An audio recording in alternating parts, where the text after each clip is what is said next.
Bonjour et bienvenue sur Tchamaloba officiel. Merci pour votre confiance et fidélité. C'est toujours moi, votre humble serviteur Grady Mouya, autrement dit le fils de la promesse. C'est avec joie et plaisir que nous vous demandons de suivre le direct de la RTNC. Alors, portez-vous bien, au revoir et on se retrouve à très bientôt. De redevabilité, comme de tradition, à chaque fois que la délégation gouvernementale se rend aux assemblées de printemps des institutions de Bretton Woods, nous revenons devant les médias pour faire la restitution de ce qui a fait l'objet des discussions entre le gouverneur pays, pour dire le ministre des Finances, mais qui est toujours accompagné du ministre du Budget sur les discussions qui ont lieu avec nos partenaires qui nous accompagnent dans la mise en œuvre de notre programme. Pour rappel, avec le président Félix-Antoine Tshisekedi Tshilombo, nous avons fait beaucoup de progrès pour la première fois. Nous sommes en phase de boucler une revue, donc la 6e revue. Je pense que la mission a commencé aujourd'hui. Donc cet exercice va porter essentiellement sur la participation du ministre à ces travaux.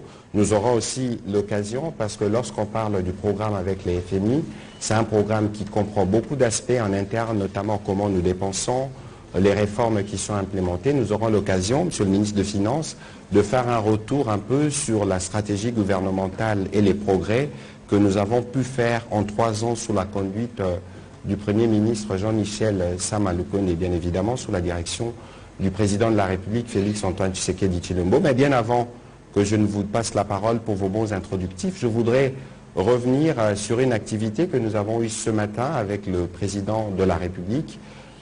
L'hôpital de Kitambo sera totalement refait et il sera refait par ceux qui étaient hier des Koulouna.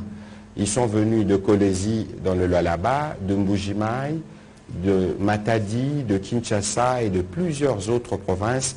Et ce matin, le président de la République a eu l'occasion d'adresser quelques mots à ces jeunes qui étaient jadis dans la rue, parce que c'est sur eux maintenant que va retomber la tâche de la reconstruction du pays, en passant par la reconstruction de cet hôpital, mais aussi de la défense du territoire. En accord avec la technique, on va écouter le président de la République s'adressant aux jeunes bâtisseurs. Le modèle bokomi lelo aza na esengo mingi ya komona ndenge se transformer bokomi bato ya sika, donc bokontinue boye mboka ezali kotela bino mpenza motema tokotonga mboka oyo na bino babâtisseur mpe tokodefendre mboka na biso na bino babâtisseur. Bino omwe bomoneli mboka oyo pasi bokoyeba ntina ya kodefendre mboka na biso contre banguna oyo bazali kokotisa baza kolinga kokotisa milinga milinga na mboka na biso. Nzambe abatela bino, biso toza na nsima na bino tokotika bino te, botikaka malamu batombeli bino mpe mosala malamu baba tokokutana mpe lisusu ntango boosika misala na bino. Merci na bino. Voilà un progrès significatif pour ces jeunes désœuvrés. La police poursuit dans ces cadres l'opération Panthère Noire qui a déjà aujourd'hui réussi à rassembler encore 500 jeunes qui vont être déversés pour la formation et contribuer justement à la main-d'œuvre dont le pays a besoin pour sa reconstruction. Monsieur le ministre des Finances, bonsoir. Vous êtes un habitué de cet exercice de redevabilité. Ça, c'est parmi justement les derniers exercices de la primature dirigée par le Premier ministre Sama Lukonde. Donc nous aurons l'occasion de passer un peu en revue les discussions que vous avez eues aux assemblées de printemps, d'où vous venez, et quelles sont les perspectives finalement, qu'est-ce que vous direz aux Congolais moyens de ce que nous arrivons à obtenir des partenaires des institutions de Bretton Woods. Dans un premier volet, vous pourrez aussi revenir sur quelques réformes, notamment sur quelques progrès que nous avons faits en termes de gestion de finances publiques. Voilà, Monsieur le ministre des Finances, vous avez la parole. Merci beaucoup, Monsieur le ministre, chers collègues. Bonsoir à tout le monde. Je voudrais d'abord, une fois de plus, saluer cette initiative de réhabilitation de l'hôpital de Kitambo, qui était un des premiers hôpitaux de Kinshasa. 1952, m'a-t-on dit. Ah, non, nous a dit avant ça, parce que ma mère y est née. Ma mère est née là-bas en 1940. Donc, voilà. Et donc, c'est un hôpital qui date d'il y a beaucoup plus longtemps que ça. Et ça symbolise un peu la volonté du chef de l'État de continuer à réveiller ce pays, à lui offrir une véritable renaissance, comme on l'a vu avec l'hôpital de la Mamayemo, qui s'appelle d'ailleurs hôpital de la Renaissance. De la Renaissance, voilà. Qui a été rebaptisé. Ok, donc voilà, s'agissant du programme avec le FMI du voyage à Washington, ce qu'il faut retenir, c'est que ce voyage avait une connotation particulière parce que c'était à la veille du début de la 6e et dernière revue du programme triennal que nous avons mis en œuvre avec nos partenaires du FMI. Ce programme avait pour objectif de commencer à remettre le pays sur les rails, sur le plan de la gestion financière, la gestion économique, sur le plan des réformes, pour permettre au pays d'aller encore plus loin.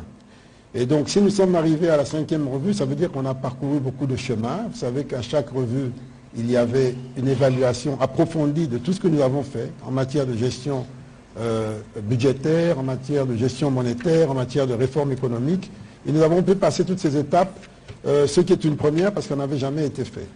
Et comme on a toujours dit, le FMI, c'est une forme d'auditeur qui regarde comment notre performance, comment nous rendons compte de ce que nous faisons, comment nous performons dans notre politique, dans la mise en œuvre de notre stratégie, de notre vision. Et lorsqu'il nous donne, il approuve une revue, ça veut dire que nous évoluons dans la bonne direction globalement. Nous sommes arrivés pour la première fois de notre histoire à dépasser la 5e revue. Et donc cette 6e revue qui commence demain, parce que l'équipe du FMI est arrivée hier et aujourd'hui, va nous permettre, si tout se passe bien, de conclure pour la première fois un programme. Et c'est très symbolique de conclure un programme, parce que nous sommes dans un monde qui est un peu globalisé, et donc toute l'attention du monde économique mondial est sur les pays qui performent. Et l'un des éléments, c'est de savoir quels sont vos rapports avec l'institution à qui nous avons confié le rôle de gendarme financier. C'est le FMI au niveau mondial. Et donc c'est important de savoir comment nous performons, comment nous sommes vus. Et nous avons, depuis les 3 dernières années, rétabli beaucoup d'habitudes qui avaient été plus ou moins perdues. Par exemple, le fait de faire la reddition des comptes, le fait de déposer le budget à temps, le fait de nous soumettre à toute forme de contrôle, justement pour pousser le pays à engranger une nouvelle façon, de nouvelles performances dans la gouvernance.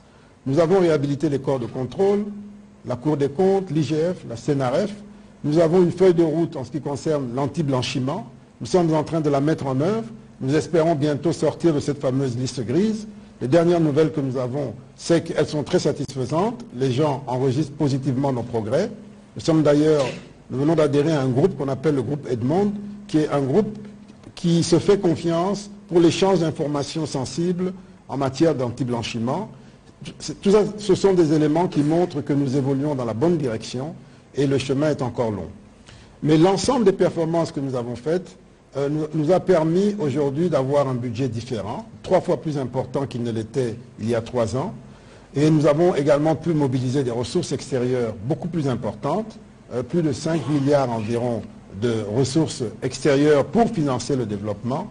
Nous avons également sur le plan secteur privé vu un accroissement net de l'investissement direct étranger. Lorsque vous comparez, en 2020, on était environ à 1,4 milliard. Aujourd'hui, en 2024, on est à 2,1 milliards. On était successivement à 1,4 milliard, 1,6 milliard et puis 2,1 milliards aujourd'hui, en 2 milliards projetés pour 2024. Ça veut dire que l'image générale du pays, le profil du pays, sont tels que les investisseurs privés accroissent leur investissement dans le pays, les investisseurs publics, c'est-à-dire l'aide publique au développement, les pays, misent davantage sur notre pays. Donc c'est un signal très positif et nous avons besoin de cela. Pourquoi nous avons besoin de cela? Tout simplement parce que nos ressources propres restent très faibles. Comme je l'ai souvent expliqué, même si on a multiplié par 3 le budget, quand vous ramenez ça par tête d'habitant, nous restons un des pays au budget le plus faible en Afrique. Et c'est ça le défi que nous avons. Donc nous devons accroître notre budget, notre mobilisation interne, accroître le PIB, c'est-à-dire la richesse nationale, mais aussi accroître notre capacité à mobiliser des financements extérieurs, qu'il s'agisse des financements publics, ce qu'on appelle la dette, mais tout n'est pas dette parce qu'il y a aussi des dons, ou bien qu'il s'agisse des investissements privés. Et par rapport à tous ces éléments, nous avons fait des bons significatifs pendant ces 3 dernières années. qui nous permettent d'envisager l'avenir avec plus de sérénité. Et tous ces efforts ont fait que les agences de notation, qui sont des agences indépendantes, très rigoureuses, ont estimé que notre pays ne devait plus être considéré comme un pays de spéculation totale où il n'y a pas de perspective d'investissement. Progressivement, notre pays devient une destination pour les investissements. Et nous voyons beaucoup d'investisseurs s'intéresser à nous, s'intéresser à ce qui se passe, parce qu'ils pensent que progressivement, on va pouvoir mettre en valeur notre potentiel qui est un des plus importants en Afrique et même dans le monde. Donc nous avons des raisons d'être rassurés par rapport à l'action menée par le chef de l'État depuis 5 ans et particulièrement depuis 3 ans que nous avons conduit le programme. Je dis depuis 5 ans parce que dès le début de son mandat, dans son discours d'investiture, il avait déjà annoncé les couleurs. Il avait annoncé l'ouverture, il avait annoncé le programme avec le FMI, il avait annoncé beaucoup de choses que nous sommes en train de mettre en œuvre. Aujourd'hui, nous avons la gratuité de l'enseignement primaire, de l'accouchement et bientôt de l'enseignement secondaire. Tout ce qu'il avait annoncé, qu'il portait dans sa vision, on commence progressivement à le dérouler. Alors, qu'est-ce qui va se passer maintenant si nous terminons ce programme, si nous l'achevons comme il se doit? D'abord, nous aurons donné le message que nous savons être un peu sérieux. Parce que jusque-là, depuis 1960, nous n'avons jamais réussi à terminer un programme. Et ce n'est pas des choses faciles de terminer un programme. Parce que lorsque vous devez gérer les dépenses de l'État, que vous avez toutes les pressions, tous les besoins, toutes les ambitions qui viennent sur votre table, il faut être rigoureux, il faut être solide pour canaliser ça et maintenir l'essentiel en fonction de principes donnés. Ces principes donnés, c'est quoi? C'est protéger les dépenses sociales, c'est protéger les dépenses d'investissement, c'est assurer la sécurité, tout ça dans un cadre donné, c'est-à-dire avec des ratios, une structuration bien donnée. Ça, nous avons réussi à le faire contre vents et marées, et c'est ça qui nous a valu les résultats au stade actuel. Maintenant que nous sommes en train de l'achever, nous allons entrer dans une autre étape, celle de l'approfondissement des réformes. Il faut accélérer ces réformes. Il faut accélérer les réformes sur le plan social. Nous avons eu gratuité primaire, nous allons passer au secondaire. Nous avons eu couverture pour les accouchements. L'ambition du président, c'est d'élargir ça à l'ensemble de la santé, ce qu'on appelle couverture santé universelle. Pendant la période qui vient, pendant le quinquennat qui commence, ça sera une des grandes ambitions. On va voir jusqu'où on pourra aller en fonction des moyens qu'on va mobiliser dans le pays et à l'extérieur pour assurer la couverture.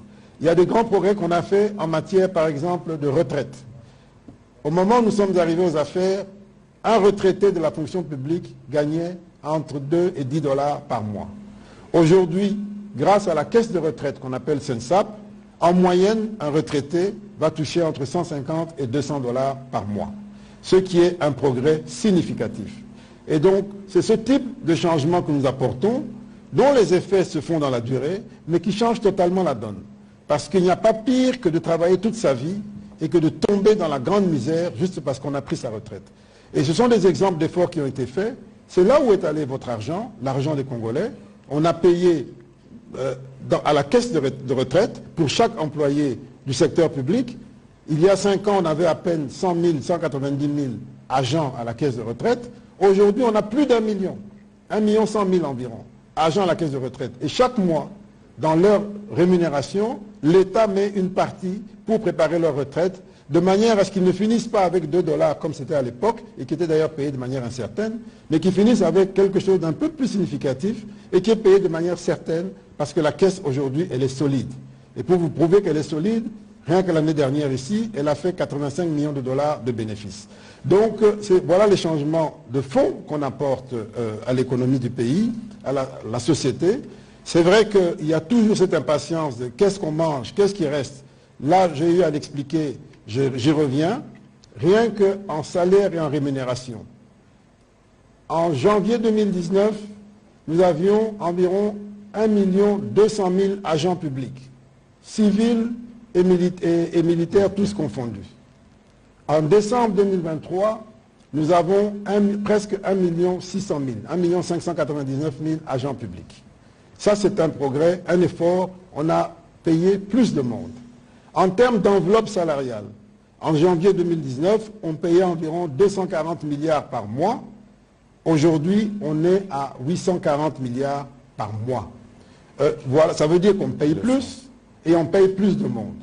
Et quand vous ramenez ça par tête, en moyenne, l'accroissement nominal, c'est-à-dire en francs congolais, est de l'ordre de 65%, et l'accroissement réel, ou en dollars américains, est de l'ordre de 53%. Ça veut dire qu'on paye plus de monde et ils gagnent plus d'argent. Mais tout ça, ça a un poids. Ça a un poids considérable. C'est pour ça qu'il faut bien gérer ça. Sinon, il peut arriver, lorsqu'on a d'autres types de contraintes, qu'on ait, comme on a eu de temps en temps, des retards dans la paye, mais ces retards sont toujours rattrapés.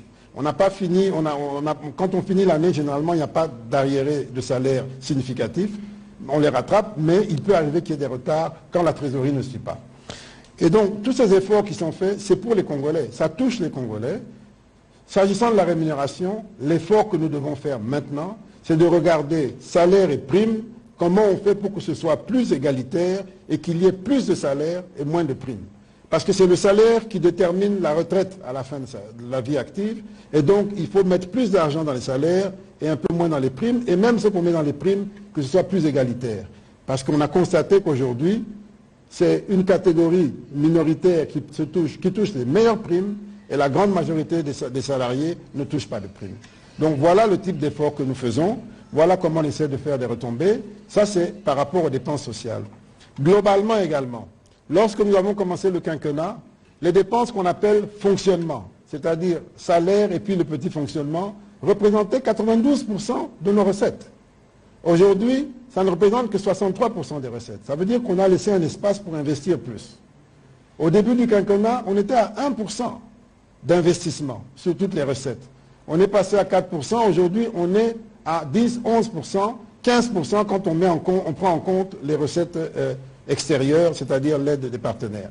Voilà les efforts qui sont faits, et si on ne le fait pas, on peut tout donner en salaire, c'est faisable.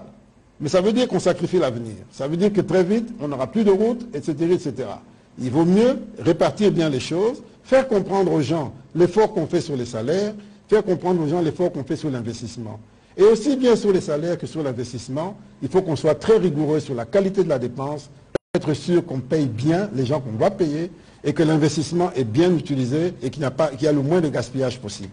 Donc voilà en gros quelques efforts. Et dernier point, appui extérieur. J'ai dit près de 5 milliards de dollars supplémentaires. C'est pour la première fois dans l'histoire de ce pays que nous avons assez d'argent pour envisager de construire des grandes infrastructures, comme les routes par exemple, qui vont nous permettre de relier Banana à Bukavu, grâce justement à ces ressources extérieures, qui sont des ressources concessionnelles, certaines même sont des dons, qui sont aujourd'hui en train d'être mises en œuvre. D'ici 2 ans, 3 ans, nous irons tous en Volkswagen ou en Ketch, nous pourrons traverser le pays et aller à Bukavu sans difficulté. Voilà le type de changement qu'on apporte. Et si on arrive à le faire, imaginez-vous, si on peut aller en Ketch de Banana à Bukavu, ça veut dire que ceux de Bukavu se deviendront beaucoup plus riches parce qu'ils vendront leurs produits à Kananga, Mbujimai, à Kikwit. Ceux de Kikwit, Mbujimai, gagneront plus d'argent parce qu'ils achèteront le carburant au même prix que Kinshasa et non pas à 3 fois le prix. Ils achèteront le maïs au même prix que Kinshasa et non pas à 3 fois le prix. Voilà le changement, voilà le développement qu'on essaie d'apporter. Et je vous le dis, je vous le confirme, d'ici 3 ans, on aura connecté le pays, on aura transformé ce pays. Voilà le type d'efforts qui ont été faits et c'est ça le développement. On a fait d'autres investissements dans l'énergie, dans l'eau. Vous savez que le président a inauguré l'Embaïmou, il a inauguré Ozone. On a aussi fait des forages, peut-être qu'on en reparlera. Bref, on a fait beaucoup d'investissements pour s'assurer que les Congolais puissent avoir accès à l'eau parce que c'est une denrée essentielle. Ce sont des biens de base pour la survie. Il y a énormément de choses qui ont été faites. Malheureusement, je ne peux pas immobiliser le temps pour présenter ce résultat, mais ce qui est sûr, c'est que dans la période qui vient, grâce à notre positionnement, grâce à notre profil, grâce à la conclusion du programme et à la perspective d'un nouveau programme, non seulement nous allons continuer nos réformes en approfondissement des recettes publiques que nous sommes en train de sécuriser, mais nous aurons également des ressources extérieures à plus abondantes. Nous sommes en train de discuter des appuis budgétaires de l'ordre de 1 milliard ou plus, et du côté de la Banque mondiale, 1 milliard, 1,5 milliard du côté du FMI, de l'argent qui va venir nous aider à poursuivre le PDL 145, à mettre en œuvre tout un tas de réformes, à s'occuper des Congolais et à continuer le chemin vers la possible émergence. Alors, Monsieur le Ministre, avant qu'on ne rouvre la partie des questions, il y a un élément que vous n'avez peut-être pas mentionné, mais qui avait une incidence claire sur nos finances publiques, c'est les conséquences de la guerre dans l'Est. Et l'année qui se termine était une année qui a été une année électorale, et nous savons tous ce que cela représente. Comment vous avez pu, dans un contexte si difficile, concilier tous ces éléments pour nous permettre aujourd'hui de commencer la 6e revue? Très bonne question, Monsieur le Ministre. Justement, à l'époque où 92% de nos ressources propres allaient au fonctionnement, dépenses courantes, on ne réservait que 3% à l'investissement au maximum, et puis 1% ou à peu près aux dépenses exceptionnelles du type dépenses sécuritaires. Aujourd'hui, en 2023, nous réservons au moins donc 10%. En 2023, on a 10% pour les dépenses d'investissement, on a 22% pour les dépenses exceptionnelles sécuritaires, essentiellement. C'est beaucoup, mais c'est parce que la guerre progresse et nous devons nous équiper. Nous avons en face de nous un adversaire qui est équipé et qui est même aidé. Vous savez qu'il reçoit des aides à gauche et à droite. Et nous devons, nous, avec nos moyens propres, faire un effort. Et nous avons aujourd'hui 22% de nos ressources qui vont là-bas. C'est aussi en partie à cause de ça que parfois nous avons des difficultés de trésorerie. Notamment pour le premier trimestre ici, où nous sommes montés à 27%. Rien que le premier trimestre de 2024, 27% des recettes sont allées dans les dépenses exceptionnelles à caractère sécuritaire. 27%. Et donc, c'est ça qui nous perturbe un peu parce que ça a tendance à augmenter. Bien sûr. Et c'est ça qui nous perturbe, mais on n'a pas d'autre choix. On doit assurer la sécurité du pays. Il n'y a pas d'État sans territoire. Et donc, nous avons l'obligation de le faire et le chef de l'État est totalement engagé là-dedans. Voilà, merci beaucoup, Monsieur le Ministre. On va commencer cette série de questions avec Monsieur Eric Izami et puis ce sera Monsieur Bomboka. S'il vous plaît, une question, comme ça nous ferons une économie du temps. Même si je sais que ce n'est pas évident quand on a le ministre des Finances en face. C'est vraiment pas évident, Monsieur le Ministre. Merci de la parole. Tout de suite, je commence par féliciter les efforts du gouvernement par rapport à tout ce que vous avez pu faire pour l'État. Mais je voudrais être moi aussi optimiste comme vous, parce que nous sommes Congolais d'abord, avant d'être journalistes.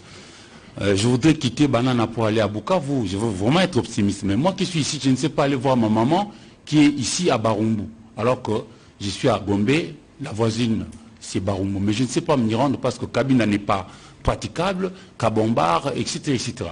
C'est lui qui a été fidèle dans de petites choses pour aller être dans de grandes choses.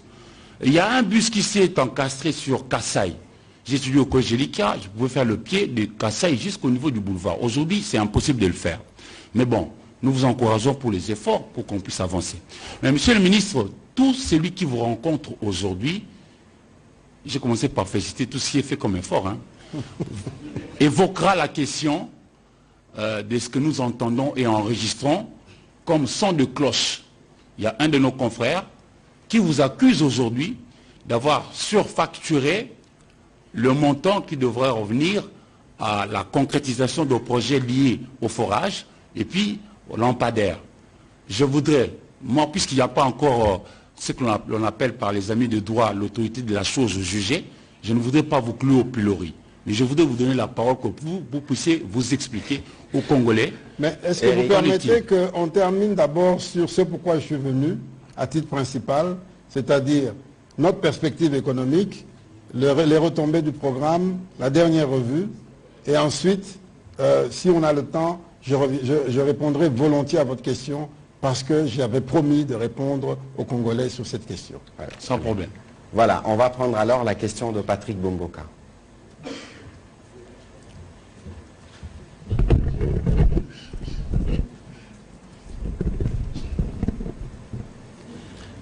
Merci. Bonsoir, Monsieur le Ministre. Vous venez de l'évoquer, une équipe FMI est dans nos murs, justement pour poursuivre les discussions autour de la 6e revue. Dites-nous, Monsieur le ministre, vous n'avez plus assez de temps avant la conclusion justement de cette 6e revue. Quels sont les derniers chantiers à terminer pour boucler cette revue? Merci. Okay.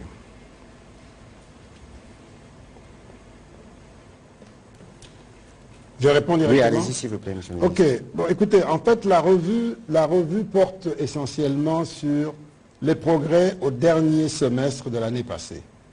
Donc, elle porte sur des chiffres qui sont déjà connus, qui sont achevés, à fin décembre. Et elle porte aussi accessoirement sur les derniers déroulements de cette année, pour voir s'il n'y a pas quelque chose qui entre gravement en contradiction avec les engagements que nous avions pris. Mais d'une manière générale, le programme s'achève au 31 décembre de l'année passée. Et par rapport à cela, les perspectives sont plutôt bonnes. Le seul point difficile, eh bien, vous comprendrez bien, c'est que puisqu'il y a eu une montée en puissance des dépenses sécuritaires, je crois qu'il y a un problème de micro. On va vérifier avec la technique tout de suite. Allez-y, monsieur le ministre. Oui, puisqu'il y a eu un problème, il y a eu une montée en puissance des dépenses sécuritaires, eh bien, il aurait fallu que cela se traduise par un effort de limitation des dépenses dans d'autres secteurs. C'est normal. Quand on est en situation de guerre, on serre la ceinture. Quand on est dans une situation particulière, on doit serrer la ceinture. Et ça n'a pas été suffisamment reflété au dernier trimestre, au dernier semestre, pour deux raisons. Nous avions le défi électoral et nous avions le défi sécuritaire. Et donc, nous avons dû, pendant toute la période, le dernier trimestre de l'année et le premier trimestre de l'année 2024, nous avons dû faire cet effort pour essayer de contenir certaines dépenses et montrer que nous avions le sens des responsabilités, c'est-à-dire un pays en guerre ne se comporte pas comme un pays en situation de paix, et que l'effort sécuritaire se traduise par des économies dans d'autres secteurs. Je pense que nous y sommes arrivés, mais ça va être un des points de discussion. Ça va être un des points de discussion. Il faut qu'on prouve qu'on est sérieux jusqu'au bout. Et c'est ça l'intérêt d'un dialogue avec des partenaires, avec un auditeur. C'est qu'on échange, on montre ce qu'on a à montrer, et puis on se donne des conseils, on échange, on discute des arguments, et on se met au travail. C'est ce qu'on a fait pendant les 3 années, et c'est ce qu'on est en train de faire maintenant pour la dernière revue. Donc je pense que c'est un des points clés. En dehors de ça, il y a des points sur les réformes que nous devons absolument défendre. Nous avons, parce que quand on a des difficultés d'argent, il n'y a que 2 solutions possibles. Diminuer les dépenses ou bien accroître les recettes. Et bon, nous avons voulu travailler sur les deux. Diminuer les dépenses autres que les plus urgentes, comme les sécuritaires, et puis accroître les recettes. Et ça, c'est le résultat de notre vigilance sur le plan des recettes, ce qu'on appelle l'effort des services, mais aussi de nos réformes. Et nous avons initié quelques réformes, nous devions les accélérer. Par exemple, la facture normalisée, qui va nous permettre bientôt de faire un bond considérable sur la TVA. En principe, le 6 mai, on commence les opérations avec un échantillon d'entreprises qui seront soumises à ce dispositif de facture normalisée, digitalisée. Et d'après les éléments que nous avons, cette facture normalisée, lorsqu'on sera en vitesse de croisière, c'est-à-dire à partir de l'année prochaine, on pourra s'attendre à faire un bond sur la rubrique TVA de l'ordre de 1 milliard, 1,5 milliard de dollars supplémentaires. Ça, c'est un exemple. Nous avons les jeux de hasard. Les jeux de hasard dont le chiffre d'affaires consolidé est de l'ordre de 1 milliard de dollars, mais nous ne recevions en termes d'impôts que 1 million, maximum 2 millions, souvent même moins d'1 million de dollars qui entraient dans les caisses du Trésor. Quand on compare avec les autres pays, nous devrions recevoir minimum 100 millions, mais peut-être même arriver à 200 millions, même plus d'impôts sur les jeux de hasard.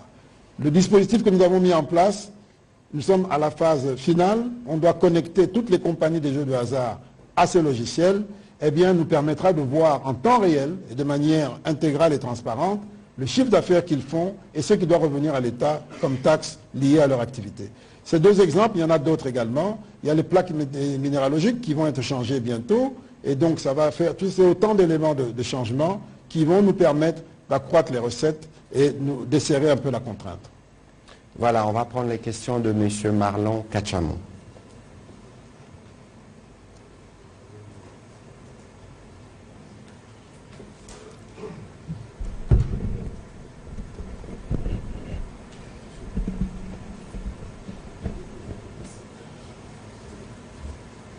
Monsieur le ministre, vous avez rappelé avec fierté toutes les prouesses réalisées par la République démocratique du Congo, prouesses approuvées par le FMI. Mais monsieur le ministre, je vous pose la question de savoir comment vous personnellement, vous comprenez une augmentation spectaculaire de réserves et une dépréciation importante de la monnaie. Est-ce que ces réserves existent? Sont-elles dans le pays? Et si ces réserves sont au pays, pourquoi ne pas les utiliser? Tout à l'heure, vous avez parlé de la TVA. La TVA a été suspendue, mais quel est l'effet sur le niveau de vie des Congolais? Est-ce que vous avez fait une sorte d'évaluation pour mesurer l'impact de cette suspension, monsieur le ministre? Quelle TVA qui a été suspendue? La TVA, il y a prorogation jusqu'au mois de décembre. Oui. Oui. Sur les produits de Sur base. les produits de base. Oui. Oui, cette mesure sur la TVA, produits de base, nous l'avons prise à l'époque d'ailleurs où je combinais finance et économie. Elle s'imposait parce qu'il y avait une crise, la guerre en Ukraine, la hausse des prix. Et nous, à court terme, nous n'étions pas en mesure de relever le défi de l'offre de ces produits. Mais évidemment, c'est une mesure qui ne doit pas durer indéfiniment. Elle permet de soulager pendant un temps, mais l'idéal, c'est que les prix chers à l'extérieur conduisent à une production locale. Malheureusement, on a encore du mal à relever le défi en termes de production locale. Et lorsqu'on le fera, il faudra maintenant supprimer cette exemption de TVA. Et certains pays sont allés même jusqu'à relever les droits de douane pour protéger la production intérieure. Mais nous ne sommes pas encore là. Ce que nous avons fait, en tout cas lorsque j'étais en charge de l'économie, nous avons engagé un dialogue avec le secteur privé en disant aujourd'hui, pour des raisons d'urgence, nous baissons la TVA. Nous faisons une exemption de TVA parce que les prix montent, mais nous voulons engager avec vous un dialogue pour des grands projets de production locale. Et une fois qu'on commence ces projets de production locale, nous allons remettre la TVA, nous allons protéger votre production locale. Et cette discussion est en cours. Nous avons une zone économique spéciale qui est en train d'être mise en place à l'est de la ville, à Maluku, qui va, entre autres, s'occuper de la production de certains produits de base. Et donc, c'est comme ça que progressivement, nous allons reconstituer une chaîne de production locale, parce que c'est une priorité du chef de l'État, la diversification de l'économie, la production locale de produits que nous pouvons produire. Ce dialogue avec le secteur privé est extrêmement important. Secteur privé local, secteur privé national et secteur privé étranger. Il n'y a pas longtemps, j'ai fait une tournée dans 3 provinces avec une délégation d'investisseurs brésiliens dans l'agriculture qui étaient venus assister au forum agricole que nous avions fait ici l'année dernière. Eh bien, c'est entre autres le type d'investissement que nous voulons. Des investissements d'envergure qui viennent et qui changent la donne en un temps relativement court et qui traînent avec eux les producteurs locaux parce qu'ils amènent des semences et des pratiques agricoles les plus développées possibles. Et donc, la question, une fois que nous commençons un processus de production locale significatif, nous allons nous réarmer sur le plan tarifaire pour protéger cette production locale. Et il avait une question sur les réserves. Les réserves de change, oui, c'est une très bonne question. Mais les réserves de change, comme leur nom l'indique, ce sont des réserves. Elles sont faites pour être gardées le plus possible et le mieux possible. Parce qu'elles sont faites pour faire face en cas de drame. Mais le drame, on ne sait pas quand et comment il vient et on ne sait pas quelle est son ampleur. Donc l'erreur à ne pas commettre, c'est de se précipiter de dire il faut à tout prix utiliser les réserves pour stabiliser le taux ou bien pour même inverser le taux. Parce qu'on ne sait pas si on pourra tenir longtemps. Ce qu'il faut faire en gestion macroéconomique, c'est de s'assurer qu'on comprend bien et qu'on maîtrise bien tous les paramètres macroéconomiques, de manière à ce que la macroéconomie s'occupe d'elle-même, qu'elle stabilise le cours, et que l'intervention ne soit que ponctuelle ou vraiment occasionnelle. Pourquoi? Parce que beaucoup de pays qui se sont précipités dans l'utilisation des réserves pour injecter sur le marché de manière massive, ils les ont perdues. Et quand c'est parti, ça ne revient plus. Et quand on a une dynamique où on se dit la banque intervient, tout le monde reconstitue ses encaisses en devises, et puis vous perdez les devises et vous n'avez pas réglé le problème. Donc c'est une question de gestion macroéconomique. Ce n'est pas facile, ce n'est vraiment pas facile, surtout et notamment dans notre pays qui est un pays dollarisé, où les gens utilisent beaucoup de dollars. Dans les pays où on n'utilise pas le dollar, Les dollars sont dans la banque centrale, et peut-être dans les banques, mais pas dans les caisses, pas dans les mains des particuliers. Chez nous, c'est un peu différent, donc c'est une question sensible. Tout réside dans la politique d'intervention sur le marché, qui est une politique de la Banque centrale dans son indépendance. Et donc, je ne peux qu'expliquer comment ça se passe, mais je ne voudrais pas donner un avis, parce que ça relève de l'indépendance de la Banque centrale. Ok, voilà. Et d'ailleurs, sur ces sujets, le Premier ministre, plusieurs fois d'ailleurs, dans vos réunions ECOFIN, vous avez parlé de la dédollarisation, et d'ailleurs, on va faire des terminaux dans tous les supermarchés où on pourra payer en francs congolais, je pense. Exact, c'est l'une des stratégies. Tout à fait. On ne le rappellera jamais assez, si vous voulez réduire notre sensibilité par rapport au taux d'échange, aimons notre monnaie, travaillons dans notre monnaie, payons des salaires en notre monnaie, faisons nos calculs en notre monnaie. C'est un défi important, mais c'est de ça qu'il s'agit quand on parle de dédollarisation. Il faut d'abord se dédollariser dans la tête et ensuite dans le porte-monnaie. Ce n'est pas une mince affaire. Alors, on va prendre la question de Cyril Milandou, puis ce sera M. Gramic, et puis Mme Joséphine. Nous avons une question en suspens sur laquelle le ministre répondra comme il a promis. M. Cyril Milandou. Mais il y a quelqu'un qui a posé une question tout à l'heure en disant, vous parlez de connecter le pays, c'est bien, mais moi je ne sais pas. Oui, c'est lui, c'est Eric Izami. Oui. C'était le premier volet de sa question. Oui. Le deuxième volet, il a atterri sur le forum. Sauf si vous avez un commentaire à faire sur la route, je dirais, bon, d'abord, c'est vrai, il faut gérer Kinshasa, mais il ne faut pas oublier que Kinshasa n'est pas le Congo.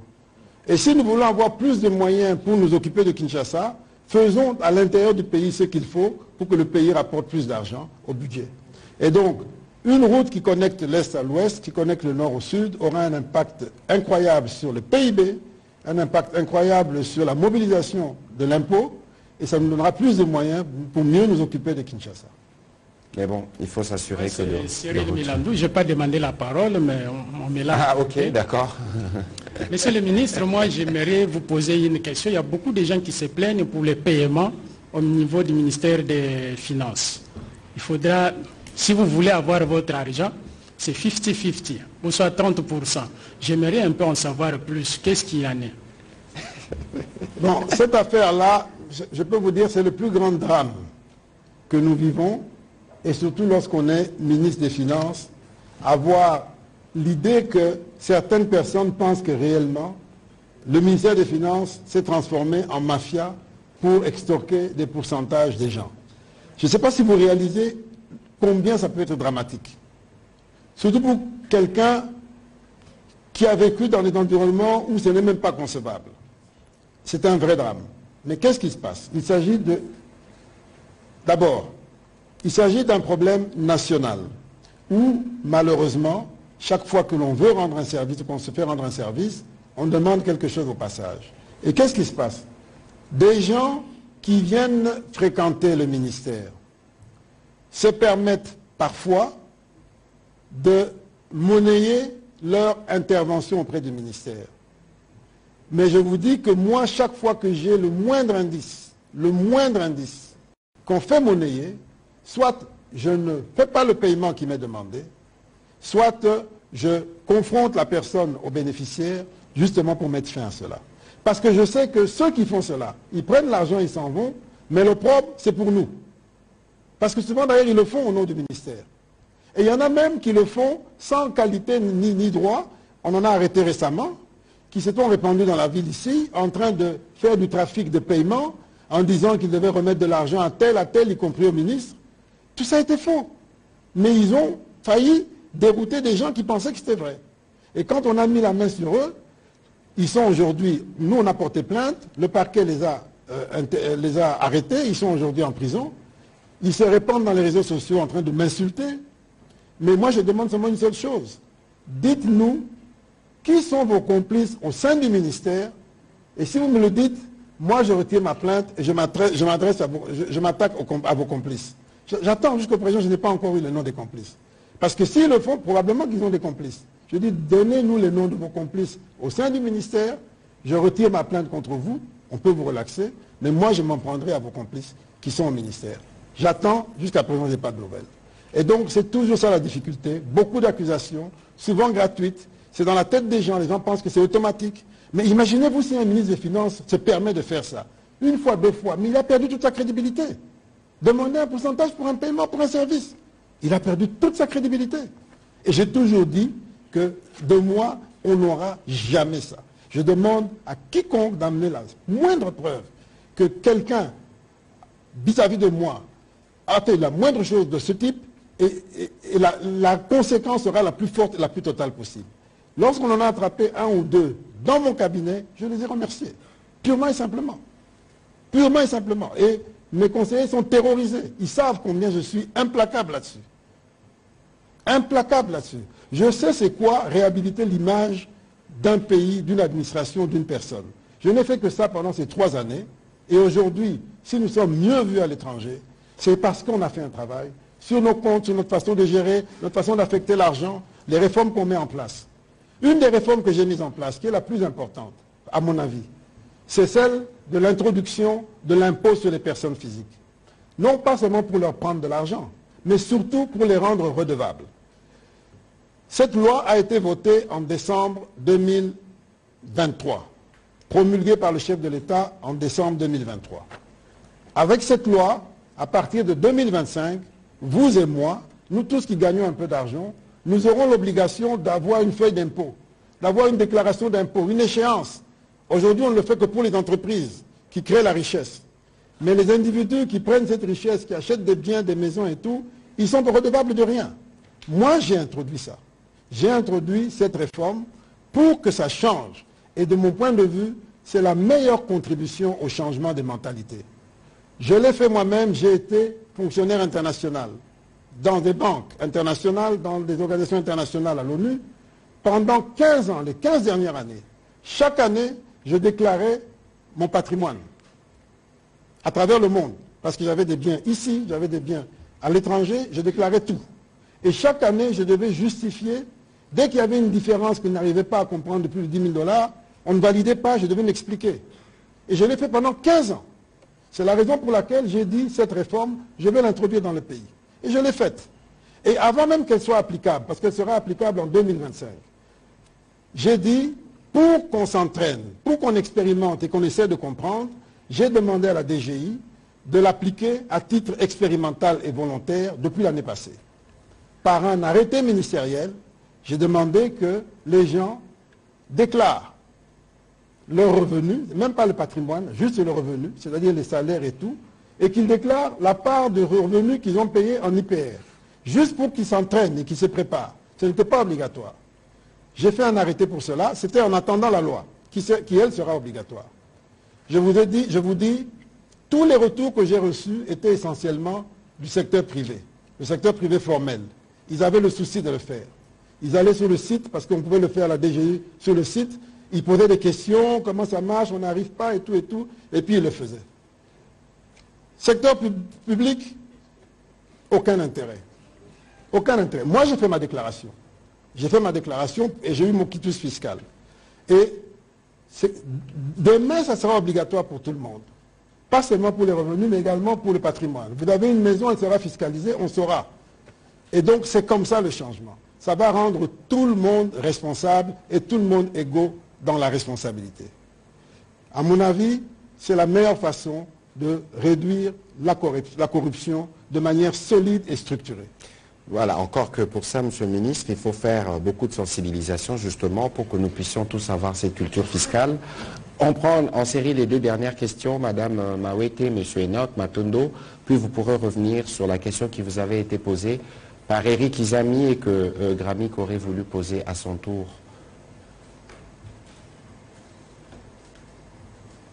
Nous devons gérer le temps, malheureusement. Ce sera au prochain exercice. Monsieur le ministre, vous avez évoqué la question liée aux réserves. La semaine dernière, les agents qui travaillent au chantier du centre financier ont revendiqué concernant les paiements de leur salaire qui n'est pas toujours passé. Je ne sais pas si le fait que vous êtes en train de dire que ce n'est pas une urgence en ce moment pour un immeuble qui a été inauguré l'an dernier, à quel moment, où est-ce qu'il y a exactement un problème lié à leur salaire alors que normalement ça devait suivre. Puis la deuxième préoccupation est liée à l'instruction académique 025. Le ministre des tutelles liées à l'enseignement supérieur et universitaire a fixé les paiements des frais académiques en dollars. Vous venez de parler de la dédollarisation au niveau du paiement et même du système éducatif et tout ce qui va avec. Mais comment cette question est passée? Je me dis que si c'est passé par un ministre, c'est passé par le Conseil des ministres, vous êtes au courant que le paiement des frais académiques dans l'institution publique sont faits actuellement en dollars. Pour finir, monsieur le ministre, je ne peux pas... Oui, je finalise, monsieur. Je ne peux pas finir sans évoquer cette question liée au point d'eau. Qui a signé, qui a négocié les coûts des constructions des points d'eau dits forages? Puisque dernièrement, j'ai vu un communiqué qui débloquait les paiements adressés au ministère du développement rural. Alors je me dis, si vous êtes au courant, qui a négocié les coûts de ces points d'eau? Merci. Bon, on va y revenir. Voilà, Monsieur Enoch Matondo, allez-y s'il vous plaît. Je prends les deux questions. Oui, vous prenez en série parce que nous sommes en train de terminer. Et Monsieur Pichu Moulumba alors. C'est Enoch Matondo. La première préoccupation, je veux juste savoir par rapport à cette revue, est-ce que vous pouvez dire à la population qui sera bénéficiaire de ce bienfait, qu'est-ce qui sera fait dans quelle période, parce que vous avez parlé de 5 ans. Est-ce qu'on peut avoir le chronogramme, c'est-à-dire tel dossier sera fait dans telle période, pour que la population qui est bénéficiaire puisse suivre ce qui sera fait, ce qui ne sera pas fait. La deuxième préoccupation, vous m'excuserez, je vais profiter de votre présence. Je suis chargé de communication adjoint de la Fédération de basketball du Congo. Qu'est-ce qui se passe avec le sport et le ministère des Finances? Parce qu'en dehors du football, les autres disciplines peinent. Nous avons la chance d'organiser une des fenêtres des éliminatoires de la Coupe d'Afrique des Nations de basketball. Donc la FIBA Afrique a donné l'occasion à la RDC à travers ses infrastructures d'organiser une des fenêtres. Ça sera au mois de juin. En principe, la période, même au mois d'avril, le président de la fédération, il y a 3 semaines, m'a dit, je ne sais pas où mettre la tête. Le ministère des Sports, on me renvoie au ministère des Finances. Au ministère des Finances, on me dit qu'il n'y a rien. Or, c'est une chance. L'organisation d'une fenêtre, c'est vraiment une occasion de faire connaître aussi nos infrastructures. Merci. Voilà, Monsieur le ministre, enregistrez celle-là, vous y répondez. Alors, je vais répondre. Bon, d'abord sur la question des salaires centres financiers, c'est une entreprise privée qui gère ses employés à travers des sous-traitants. Je crois savoir qu'il y avait un problème de malversation, parce que j'ai posé la question de malversation à travers de l'entreprise sous-traitante, mais je n'ai pas plus de détails que ça. Et ce n'est que ça le problème tel qu'on m'a dit, ce n'est pas un problème de refus de paiement. Mais qu'il y ait un problème de paiement, ça peut arriver également, puisque nous-mêmes, nous leur devons encore de l'argent. Nous n'avons pas fini de les payer pour tous les ouvrages qu'ils ont faits. Ils sont très en avance. Nous leur devons beaucoup d'argent par rapport à ce que nous avons déjà payé, comparé au travail qu'ils ont déjà fait. Alors, les frais académiques, vous avez raison, c'est une erreur. D'ailleurs, c'est quelque chose qui a déjà été mentionné en Conseil des ministres. Même ça doit être payé en francs. Mais c'est ce qu'on dit, il faut d'abord se dédollariser dans la tête. Et ce n'est pas facile, mais il faut qu'on y arrive. Et donc, vous avez raison de poser le problème. J'espère que les concernés ont suivi et veilleront à ce que ce soit corrigé.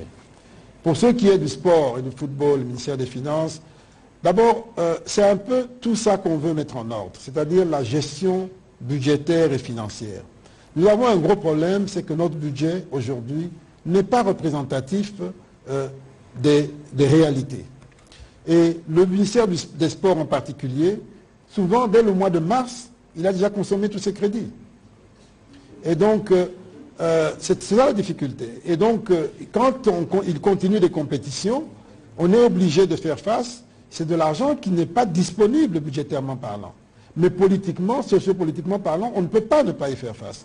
Et on le fait, mais alors à ce moment-là, il arrive qu'on soit obligé de privilégier certaines disciplines au détriment d'autres. C'est dommage, mais c'est la réalité. Ce dont nous parlons aujourd'hui au gouvernement de plus en plus, c'est la question de la crédibilité budgétaire, du réalisme budgétaire. Et ça veut dire que soit on a des ambitions trop grosses par rapport à nos moyens, soit encore on dépense trop mal, on dépense mal. Mais en tout cas, on doit avoir plus de ressources si on veut faire plus de choses. Certains pays, comme le Bénin notamment, ont réussi à trouver des alternatives. Par exemple, pour le football, ils ont mis en place des dispositifs légaux qui font que les entreprises prennent en charge des clubs de foot et ils ont des avantages fiscaux en retour. Et ça aide d'ailleurs à professionnaliser le football. Le Bénin, plus tard, a des chances de devenir une grande nation de football parce qu'ils ont professionnalisé leur football par ce biais-là. Nous espérons que ça va arriver chez nous aussi. Vous êtes au courant, Mazembe a pu faire des performances parce qu'il y avait derrière Mazembe un homme d'affaires prospère qui avait les moyens. Aujourd'hui, Vita Club vient d'être pris en charge, racheté si je peux dire, par un homme d'affaires prospère qui a les moyens, avec de l'ambition, qui lui-même déjà a un autre club, un club de foot en Turquie, un club de basket, etc., en première division. Donc aujourd'hui, on espère faire entrer ce professionnalisme en utilisant les entreprises. Certainement qu'on va devoir ajuster notre législation pour que ces entreprises soient motivées pour accompagner le sport. Ça va donner un peu de répit à l'État. Donc il y a encore des réformes à faire, mais je comprends le souci. Malheureusement, la plus belle femme au monde ne peut donner que ce qu'elle a. Voilà, on va prendre rapidement Pichou Moulumba et M. Gramik. Ce seront les deux dernières questions et puis nous reviendrons sur la question d'actualité. Merci beaucoup, Monsieur le ministre. J'ai deux petites préoccupations sur les revues. Quelles sont les réformes majeures, y compris structurelles, qui ont été mises en œuvre grâce au programme du gouvernement appuyé par les FMI? C'est la première préoccupation. Quelles sont les réformes majeures, y compris structurelles, qui ont été mises en œuvre grâce au programme du gouvernement appuyé par les FMI? Et puis l'autre préoccupation, c'est qu'à ces stades, les preuves sont palpables. La preuve, c'est la 6e revue qui va démarrer. Mais doit-on dire que tout est blanc?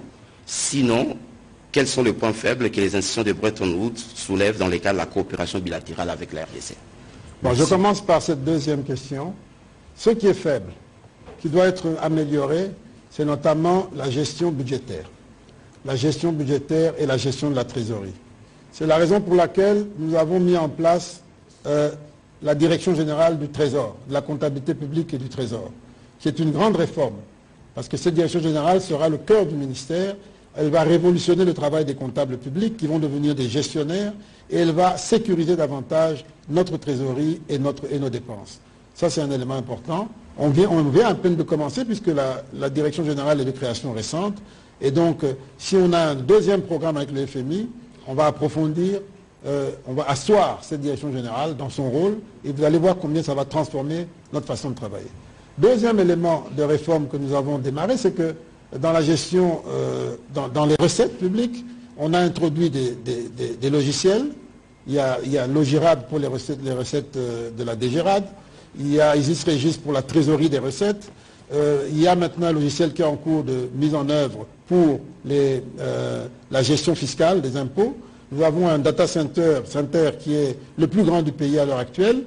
Il y en aura deux d'ailleurs. Il y en a un premier qui a été fait à Ngaliema, qui sera en fait le backup, et puis un autre qui sera au centre financier, et qui seront deux data centers, et puis un autre à l'intérieur du pays pour sécuriser les données.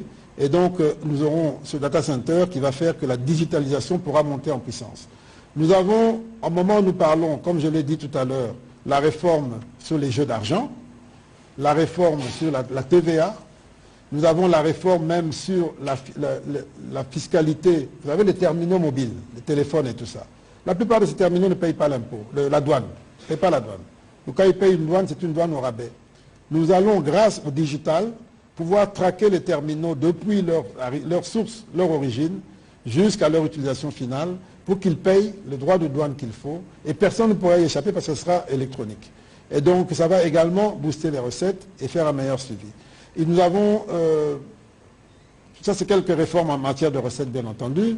En matière de dépenses, la chaîne de la dépense va continuer d'être améliorée, et ça c'est surtout durant le deuxième programme que ça va s'accélérer, pour sécuriser la chaîne de la dépense. Les dépenses d'investissement, aujourd'hui nous avons déjà défini une nouvelle approche, une nouvelle vision pour les dépenses d'investissement. Nous sommes en train de réformer les agences qui gèrent les investissements, toute la chaîne des dépenses d'investissement, pour mieux les sécuriser, pour qu'on ait moins d'incompréhension et moins de polémiques, comme on en a eu récemment sur ces histoires des stations de forage et autres. Parce que la chaîne de la dépense, notamment en matière d'investissement, n'est pas appropriée aujourd'hui. Et donc, elle dépend beaucoup de la vigilance de ceux qui ont en charge, alors que le système devrait sécuriser tout le monde. Donc, on a également en matière de marché public, on a introduit la digitalisation des marchés publics au ministère du Budget, autant de réformes qui ont été faites, qui ont vocation à durer. Sur le plan économique, sur le terrain économique, la grande réforme qui me vient en tête, parce que probablement que je vais en oublier d'autres, c'est celle qui concerne le financement des manques à gagner, disons la structure des prix des produits pétroliers. Nous avons d'abord nettoyé, nous avons totalement nettoyé, nous avons fait un audit qui nous permet de voir les failles, les faiblesses. Nous avons économisé près de 70 millions de dollars pendant que moi j'étais intérimaire à l'économie, justement en nettoyant tous les invisibles, toutes les fuites qu'il y avait sur la structure des prix. Ce n'est pas fini, le travail a continué après moi. Mais je parle des chiffres que j'ai en tête de mon époque. On a nettoyé cela. Ça nous a rapporté de l'argent au ministère, et cet argent que le ministère a eu, ça lui a permis d'acheter un bâtiment. Et aujourd'hui, le secrétariat général de l'économie a un bâtiment, il n'en avait jamais eu depuis qu'il existe. Et donc, autant de choses que nous avons réformées, et même sur les produits pétroliers, la deuxième étape de la réforme, c'est sur la structure des prix. Nous avons écarté les miniers de la subvention. Les miniers n'ont plus droit à la subvention. Et donc, c'est autant de choses que nous faisons justement pour sécuriser les recettes publiques, pour apporter plus de transparence, et puis pour faire en sorte qu'au final, le prix du carburant n'augmente pas trop. C'est-à-dire que les éléments qui composent le prix du carburant soient mieux contrôlés. Il y a le taux de change, il y a les charges et tout ça. Et en faisant de bonnes économies, eh bien, c'est au profit du prix final du carburant. Voilà, on va prendre la dernière question. Comme ça, vous allez répondre à la question relayée par Madame Mawete. Allez-y, Monsieur Gramy, pour terminer. Bonsoir, Monsieur le ministre et porte-parole du gouvernement. Bonsoir, Monsieur le ministre des Finances. Moi, ce qui est vrai, ma question a été basée plus sur les projets de forage et des lampadaires. Malheureusement, vous venez là de dire que c'est... Bon, vous les considérez comme accessoires. Je ne sais pas pourquoi. Non, non, non. J'ai dit que je le renvoyais après parce que le principal objet de l'émission, c'était de la restitution après Washington et à l'entame de la 6e revue. Et vous pouvez y répondre maintenant. C'est plus ça qui intéresse la population, malheureusement. Bon, je pose ma première question. Vous aviez dit sur Top Congo, concernant le retard des paiements des salaires des fonctionnaires, que parmi les raisons, c'était également, pour les retards, c'était également l'accroissement, soit la croissance de la masse salariale, qui dépasserait 30% du budget actuellement. Et vous aviez dit que c'était dû à cause de la création des postes incontrôlés. Ma question est celle-ci. Qui crée ces postes incontrôlés et à quel niveau on a créé ces postes incontrôlés? Bon, ça, c'est une très bonne question. Ce n'est pas une question facile, parce que ça touche un point faible. Mais moi, j'aime être franc.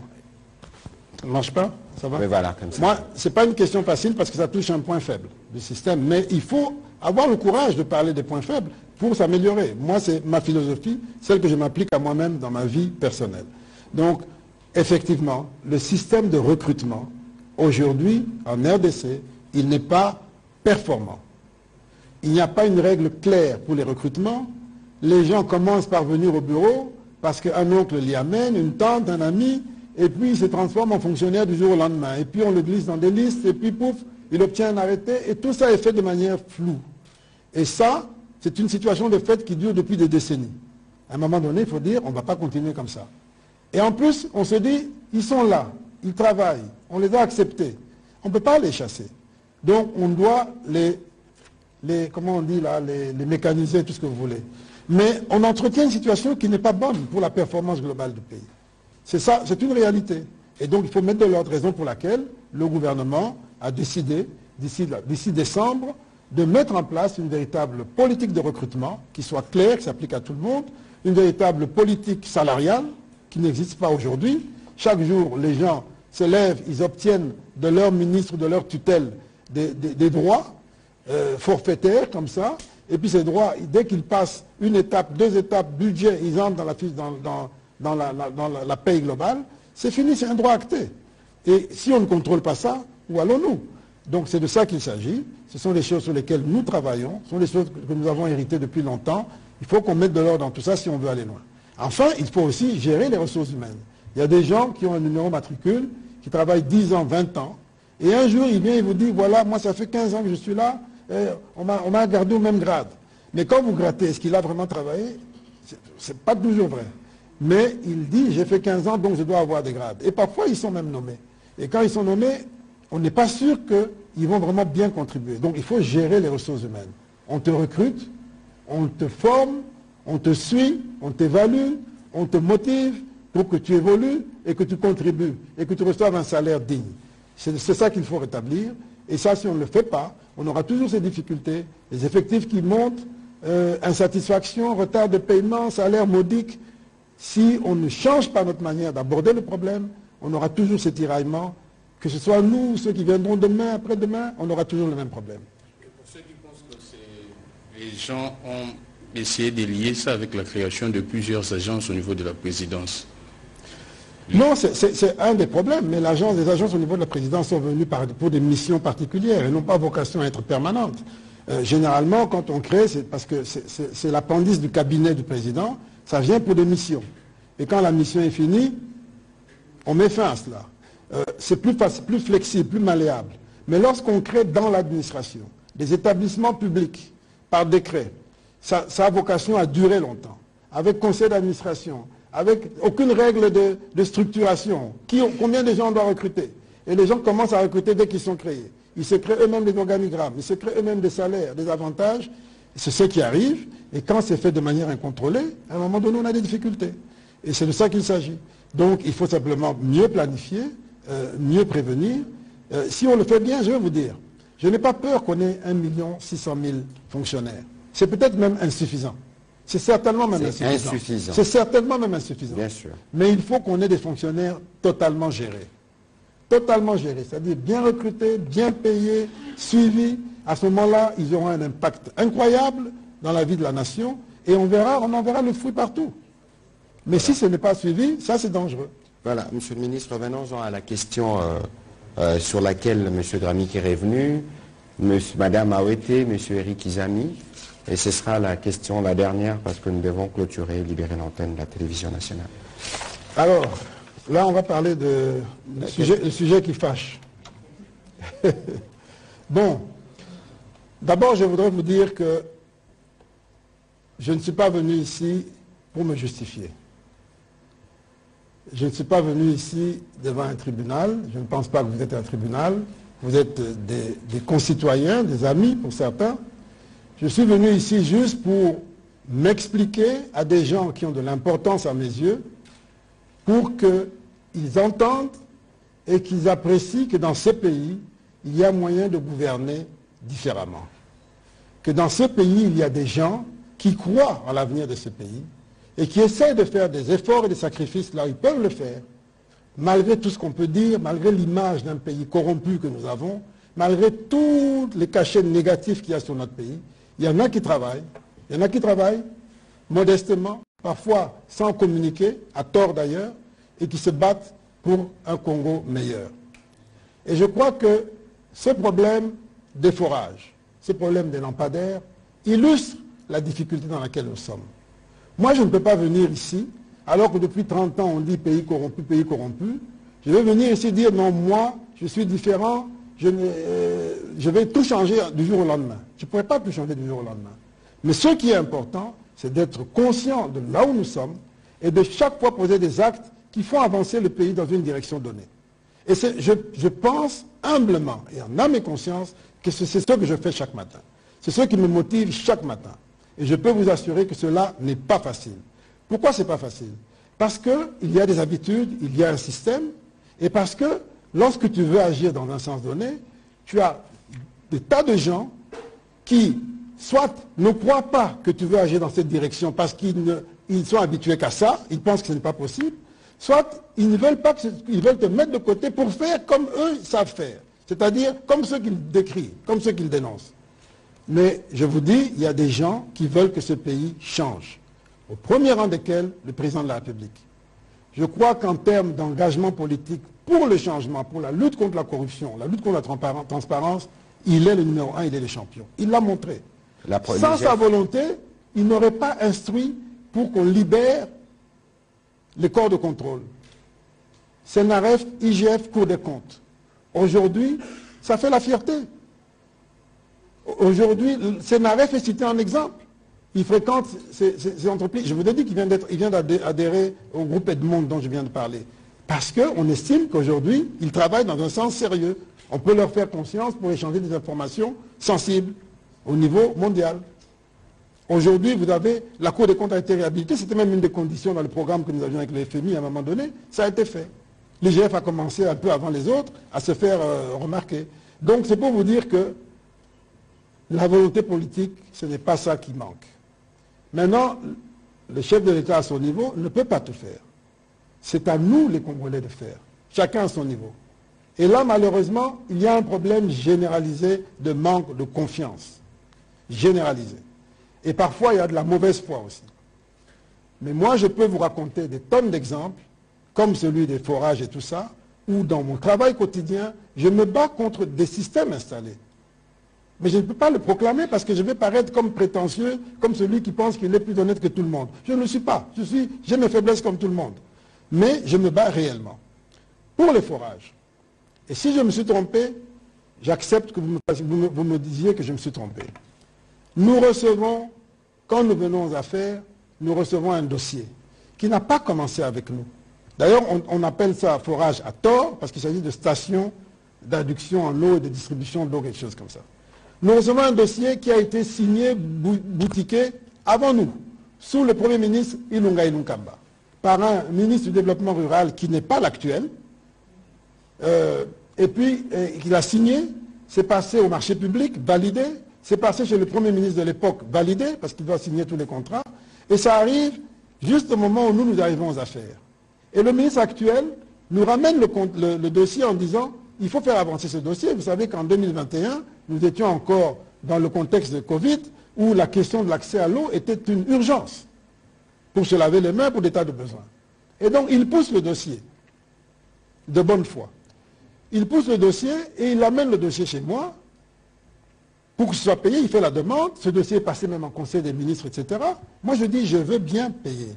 Mais 400 000, parce que je fais vérifier par mes services. J'ai des ingénieurs dans mon équipe qui regardent. C'est une lecture rapide, parce que ce n'est pas notre métier. Nous ne sommes pas sectoriels. Mais c'est quand même une lecture sur des questions techniques pour avoir un avis, avoir une opinion, un jugement, avant de payer. Ça, c'est le rôle du ministre des Finances. Il n'entre pas en profondeur dans la question technique, mais il donne un avis. Il donne un jugement, une appréciation. Et mes services me disent, ça fait environ 400 000 $ par station, ça paraît élevé comme coût. C'est difficile d'accepter ça.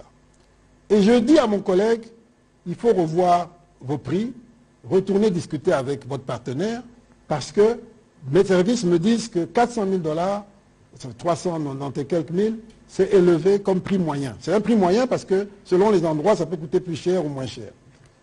Et je lui renvoie donc qu'il revoie sa copie. Et il part, et il revient quelques temps plus tard, il me dit, voilà, le prestataire, pour ne pas remettre en question le contrat qui porte sur un montant donné et de recommencer la procédure, le prestataire a accepté implicitement une baisse des prix qui va se traduire en augmentation du nombre de forages, de stations à faire.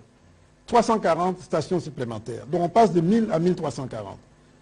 Je donne à mes services me disent oui, ça peut passer. Bon, on n'a pas le temps d'aller dans trop de détails, mais on pense que ça peut aller. Je dis ok, on va aller sur cette base-là. Et on valide le paiement. Mon prédécesseur, le ministre Sélé, avait pris un engagement écrit. J'ai le courrier ici, où il dit on va vous payer en 5 tranches annuelles, pendant 5 ans, de 80 millions, 80 millions, 80 millions, pour terminer les 400 millions. C'était ça le contrat. Moi je dis ok, je ne suis pas sûr de pouvoir le faire. Et les prestataires disent non, nous allons, vous nous payez la première année, 80 millions, et pour le reste, nous allons nous-mêmes trouver un financement, et vous allez nous payer un montant mensuel par mois en fonction de la durée du prêt. J'ai dit ok, c'est très bien. Et on est dans la première année. Je leur dis, bon, même la première année, là, je ne pourrai pas payer d'un coup, je vais payer en fonction de la trésorerie. Je paye un premier montant, j'ai oublié le montant, un deuxième, et puis au troisième paiement, qui nous fait arriver à 71 millions. Ils font la demande, ils disent, vous n'avez pas encore fini les premiers 80 millions. Je dis, ok, mais depuis que je vous ai payé, mes services me disent que vos livraisons sont lentes et que vous n'allez pas tenir aux engagements. Et donc, je m'inquiète de cette lenteur et je vous annonce qu'avec ce que je paye maintenant, ça va faire 71 millions, mais je ne vous paierai pas $1 de plus jusqu'à ce que vous ayez d'abord achevé les livraisons pour les 71 millions là. C'est ce que j'ai fait, de manière très ferme. Là, on est l'année passée au mois d'août. Et ils continuent à livrer, et je leur mets même la pression pendant les élections, puisque nous avions besoin de ces stations dans une logique électorale, je leur mets la pression pour qu'ils se déploient partout. Ils font un effort, je ne sais pas comment, et puis ils me demandent encore de rajouter. Je dis non, je suis ferme. J'ai déjà dit, je ne vais pas rajouter $1. Parce que vous devez d'abord livrer pour les 71 millions qui faisaient à peu près 241 stations. Ils ont insisté de toutes les manières possibles. J'ai dit niet. Ils ont même dit, voilà, vous n'êtes pas conforme au programme, au contrat qui avait dit 80 millions. Je dis, j'accepte de ne pas être conforme au programme, mais vous livrez d'abord pour ça. Parce que c'est vrai, le contrat disait 80 millions. J'ai dit, moi, je m'arrête à 71 millions. Mais vous livrez d'abord pour ça et après, on continue. Et ils ont pris le temps qu'il fallait. Et puis, c'est là qu'on est arrivé. Et puis, l'année suivante, en 2024, il y a quelques semaines, le ministre du Développement rural fait une présentation en Conseil des ministres du projet, en disant, voilà, ça se passe bien, effectivement, on venait de faire des stations à Kisangani et tout, il montre que ça marche bien et tout, et il demande qu'on poursuive. Moi, je dis, oui, d'accord, on va poursuivre, mais pas avant, moi, je ne paye pas avant qu'on ait d'abord terminé pour les 71 millions là. C'est ça que j'ai demandé, et je ne bouge pas de ma position. Ça a été acté comme tel en Conseil des ministres, on est passé sur autre chose.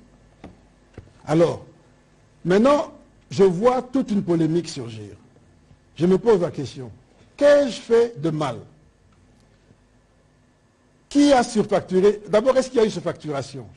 Je ne sais pas, mais moi ce que je sais, c'est que j'ai fait remarquer que 400 000 en moyenne, c'était trop, et ils ont obtenu de réduire à 300 000, un peu moins de 300 000. Donc, s'il y a des gens qui ont surfacturé, c'est certainement pas moi. Moi, j'ai obtenu au contraire qu'on baisse. Est-ce qu'on a payé de l'argent sans livrer? Non, moi j'étais ferme, j'ai dit, le contrat prévoyait un premier paiement de 80 millions, j'ai payé 71 millions, je vous laisse d'abord terminer pour 71 millions. Vous n'avez pas terminé, je ne bouge pas. J'ai toutes les lettres dans lesquelles ils réclament, ils demandent, j'ai dit, niet, je ne bouge pas. Alors qu'est-ce que j'ai fait? Si j'étais, de quelque manière que ce soit, complice de qui que ce soit, ça devrait commencer peut-être avant, même au moment où on a fait le contrat. Et maintenant on a trouvé une formule. On dit non, il a payé son cousin, Mike Kasenga. Mike Kasenga, non seulement on n'a absolument aucun lien, ni de famille, ni d'amitié, ni de quoi que ce soit, mais en plus, moi je suis du Kassai, jusque-là, il n'y a pas longtemps, il y a quelques semaines ici, j'étais convaincu qu'il était du Maniema. Pourquoi? Parce que la première fois que je l'ai rencontré, c'était quand j'étais conseiller aux finances, il avait un parrain qui s'appelait Kiti Mabin Ramazani, qui est du Maniema, et c'est lui qui défendait ses dossiers. Et donc, pour moi, dans ma tête, c'était quelqu'un de Maniema. Et maintenant, j'apprends subitement dans les réseaux sociaux que c'est mon cousin. Je dis, mais... que c'est mon cousin. Je dis, bon, est-ce que c'est fait pour nuire? Est-ce que c'est fait de bonne foi, de mauvaise foi? Je n'en sais rien. Mais je trouve ça simplement triste parce que c'est une façon de détruire l'image, pas seulement d'un individu, moi je compte pour du beurre, mais d'un pays, d'un gouvernement, de tous les résultats qu'on a obtenus. Je me demande dans quel intérêt? Dans quel intérêt tout ça? Alors, donc, voilà la réalité. Et je continue de dire, s'il y a eu une quelconque surfacturation sur ces dossiers, j'ai donné ma contribution à ce problème de surfacturation. S'il y a d'autres contributions, qu'on les apporte. Qu'on les apporte et qu'on les règle. Laisse-moi terminer. Et je vous dis, si j'ai vu que le PGR, le procureur général, a fait une réquisition d'informations pour s'assurer qu'on livre toutes les stations, moi, je vais l'écrire pour lui demander d'ajouter au problème de livraison celui du coût. Comme ça, il vérifie les deux. Est-ce qu'on a livré et est-ce que le coût est vrai? Comme ça, l'affaire est claire. La personne, les prestataires vont rendre compte devant la loi, devant n'importe qui. C'est tout. Mais comment moi je peux aujourd'hui, je n'interviens qu'à la fin. Je n'étais pas là quand ils ont conclu le marché. quand les marchés publics, donc le ministère du Budget a validé le marché, quand le Premier ministre a validé le marché, quand le Conseil des ministres a revalidé le marché. Je n'étais pas là. J'interviens à la fin pour payer, et maintenant tous les mots d'Israël, on veut les mettre sur ma tête. Je ne sais pas par quelle magie. Et on invente en plus un cousin qui n'est pas... Monsieur le ministre Nicolas Kazadi, merci. Mais tu permets qu'il y a l'autre, celui des lampadaires. Et je m'arrête en une minute, s'il vous plaît. Rapidement. Deuxième dossier, celui des lampadaires. Sinon, vous faites une émission spécialisée. Non, lampadaire, je m'arrête là. D'ailleurs, je n'ai même plus de voix. Voilà. Lampadaire. On me demande la même chose. Le gouverneur de la ville, Jean-Tini Ngobila, m'écrit pour me demander de payer 2900 lampadaires, etc., etc. Ça faisait à peu près 4900. Parce que moi, je regarde directement les prix, je me fais une idée globale. Je vois 4900 par lampadaire. Je lui dis non, je ne peux pas payer ça. C'est trop cher. Il me dit pourquoi. Je lui dis mais au moment où nous parlons, je suis en train de payer des lampadaires qui coûtent 1500 $. Chez un fournisseur de la place ici qui s'appelle Model Construct. 1500 $ qui livre dans tout le pays. Et on ajoute 120 $ seulement pour l'installation. Alors comment je vais payer à 4000 $? Il me dit c'est pas les mêmes lampadaires. Je dis je veux bien, mais même si on n'a pas besoin de Rolls-Royce de lampadaires ici, on a besoin de simples lampadaires. Il me dit non mais le marché est déjà passé et tout, il a déjà passé commande, tout ça en France, donc il faut payer. Et il fait son lobbying en disant que c'est pour lutter contre les koulouna, etc., etc., et tout, et tout. Et finalement, j'ai dit, bon, comme c'est un gros montant et que je ne suis pas convaincu, j'appelle en premier l'inspecteur général des finances. Je lui dis, voilà, on me fait pression ici pour payer ces histoires de lampadaires, dans le cadre de la lutte anti-koulouna, tout ça. Je vais payer, mais je vous demande de faire le suivi de ce paiement. Et j'ouvre un compte qui s'appelle Hôtel de Ville, Bar, Investissement, dans lequel on loge l'argent. Qui a la signature de ce compte? L'Hôtel de Ville. Pas moi, l'Hôtel de Ville. Et je dis que seulement 30% de l'argent peut être donné aux prestataires pour les travaux locaux. 70%, ça ne peut être payé que directement aux fournisseurs étrangers. Tout ça pourquoi? Parce que je sais que quand on paye par lettre de crédit aux fournisseurs étrangers, on sécurise le paiement. La banque ne peut payer que ce qui est réellement dans la commande, c'est-à-dire ce qui est dans le contrat. Parce qu'on peut vous présenter des lampadaires très chers et au moment du paiement, on paye des moins chers.